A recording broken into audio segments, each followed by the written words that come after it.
तुमच्या अगदी लहानपणी घेऊन जायचंय, हे जे वक्तृत्वाचं देणं आहे ते तुम्हाला असं दिसतंय की तुमच्या कुटुंबाकडूनच मिळालंय. तुमचे वडील कीर्तनकार होते, अत्यंत आदरणीय असं व्यक्तिमत्व होतं ते त्यांच्या काळामध्ये.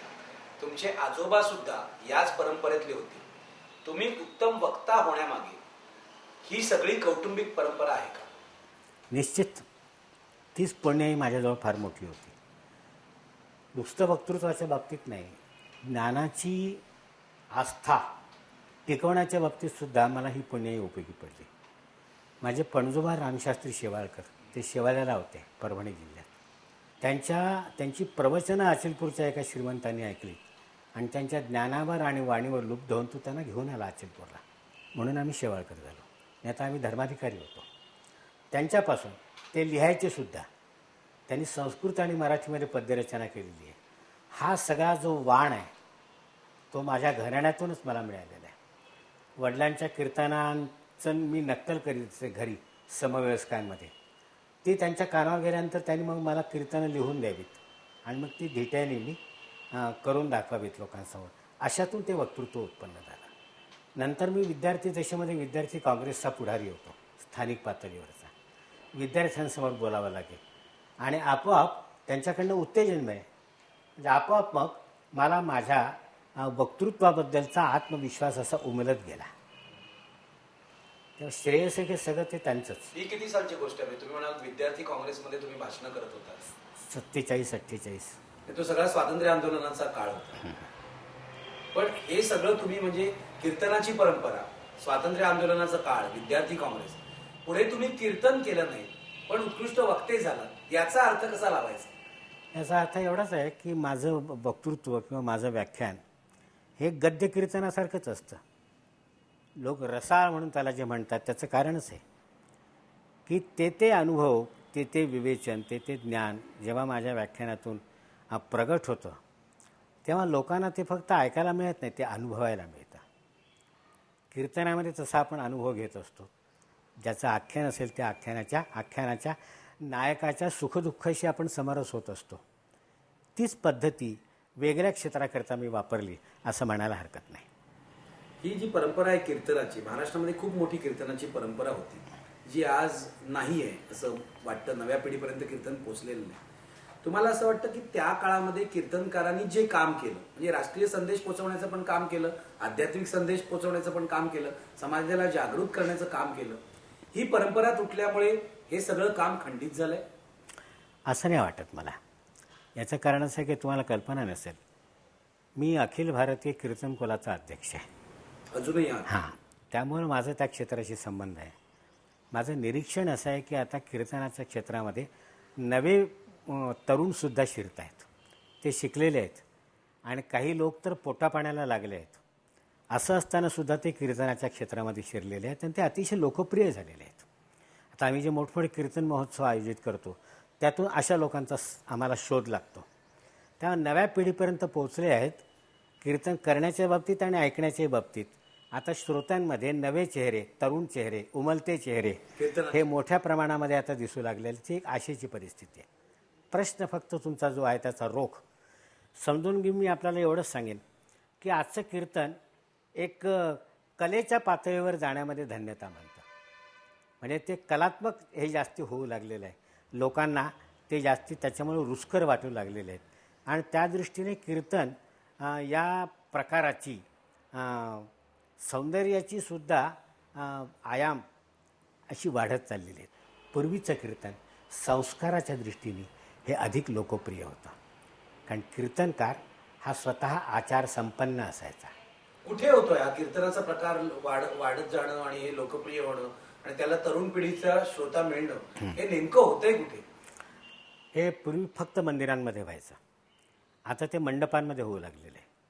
नागपूरला दरवर्षी 2 ते 3 कीर्तन महोत्सव होतात आणि ते हजारो लोक असतात त्याला आणि ते 3-3, 4-4 तास बसतात.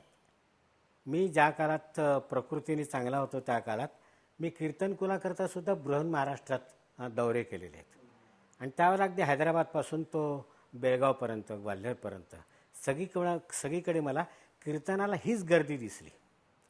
तेव्हा ते आहे एक. दुसरं आपण लक्षात घेत नाही. वारकरी कीर्तन जे आहे ते वाळवंटात होतं आणि त्याला किती वारकरी हजर असतात.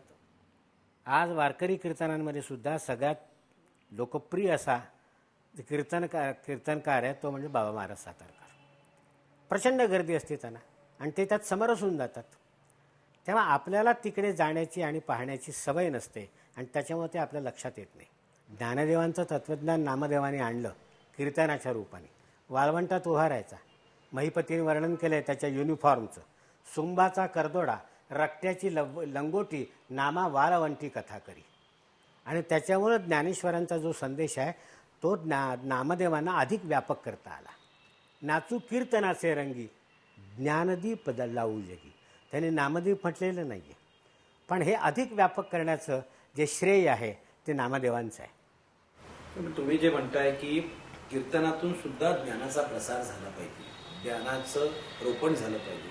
आत्ता जी कीर्तनं होतात, म्हणजे तुम्ही बाबा महाराज सातारकरांचं नाव घेतलं किंवा इतर अनेक कीर्तनकार आहेत आज जे लोकप्रिय आहेत, तुम्हाला असं नाही का वाटत की माणसं असहाय्य झालेली आहेत रोजच्या जगण्यामध्ये आणि म्हणून ती अशा प्रकारांकडे वळत आहेत? म्हणजे त्याच्यातून ज्ञान मिळवण्यापेक्षा एक आधार मिळवणं, म्हणजे ज्या हेतूने ती परमेश्वराकडे जात होती त्याच हेतूने आज कीर्तनाला जात आहेत, म्हणून त्या धर्माचा भाग मोठा आहे. नाही, तुम्ही म्हणता तसं ते त्यात तथ्य आहे की आजचा माणूस हा कीर्तनाकडे किंवा धर्मकार्याकडे जो वळला तो स्वतःबद्दलचा आत्मविश्वास गमावल्यामुळे. तो कुठेतरी मानसिक आधार शोधतो आहे आणि तो त्याला मिळतो. एखाद्या देवामुळे मिळतो, त्यांच्या एखाद्या गुरुमुळे, संप्रदायामुळे त्यांना मिळतो आणि किंवा अशा भजन कीर्तनादी उपक्रमांमध्ये मिळतो. आणि मुख्य म्हणजे त्यांच्या संसारामध्ये जे आपताप त्यांना सहन करावे लागतात त्यांच्यापासून त्याला थोडीशी मुक्ती मिळते. त्याच्यामुळे एक मनस्समाधान, मनशांतीसुद्धा त्यांना मिळते, म्हणून ते तिकडे जातात. नाही, पण असं सर जरी असलं तरी सुद्धा आज महाराष्ट्रातल्या वारकऱ्यांचं जे वर्तन आहे ते खूप लोकांना आक्षेपार्ह वाटते. आत्ताच मराठी साहित्य तुम्ही सगळे ताजे संदर्भ देतात. मी ताज्या संदर्भातच बोलतो, कारण आपण वर्तमानात काळात जगतो आणि तुम्ही सुद्धा परंपरेप्रमाणे वर्तमानाशी नाळ जोडणारे साहित्यिक आहात. मला विचारायचंय, हे जे तुम्ही सांगतायत त्या पार्श्वभूमीवर जे महाबळेश्वरला घडलं ते वारकऱ्यांचं वर्तन तुम्ही कसं जोखाल? नाही, मला ते आवडलं नाही. मला ते आवडलं नाही, ते मी व्यक्तही केलं आहे. वारकऱ्यांची जी प्रतिमा माझ्या अंतःकरणामध्ये वर्षानुवर्षापासून आहे तिला धक्का पोचवणारं हे वर्तन आहे.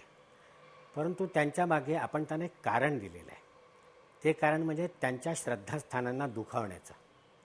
आणि ते दुखावले गेल्यामुळे पहिल्या प्रथम गायींनी आपली शिंग ही वर केलेली आहेत. ह्याचं तोपर्यंत मी म्हणतो तसंच आहे ते.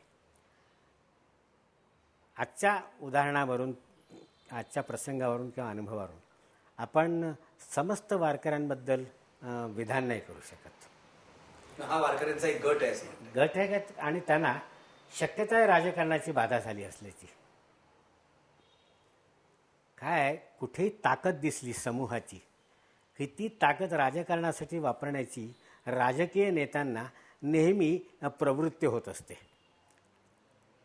त्याच्यामुळे वारकऱ्यांची सुद्धा ताकद त्यांना वापराविषयी वाटली असेल आणि त्यातून असे काही परिणाम त्यांच्या मनावर झाले असतील तर ते मला समजून घेता येतील. पण तो सरसकट मी त्यांच्यावर आरोप नाही करणार. ह्या लोकांविषयी, या महापुरुषांविषयी कुणी काही लिहिलं त्यामुळे तडा गेला त्यांच्या प्रतिमेला किंवा त्यांची बदनामी झाली असं म्हटलं जातं. त्या महापुरुषांवर जी श्रद्धा ठेवलेली असते किंवा भक्ती ठेवलेली असते तीही अभ्यासपूर्वक आणि विचारपूर्वक ठेवलेली असते. आणि अशा प्रकारच्या प्रयत्नांनी त्या दीर्घकाळाच्या अशा घट्ट झालेल्या श्रद्धेला धक्का बसायचं काही कारण नाही.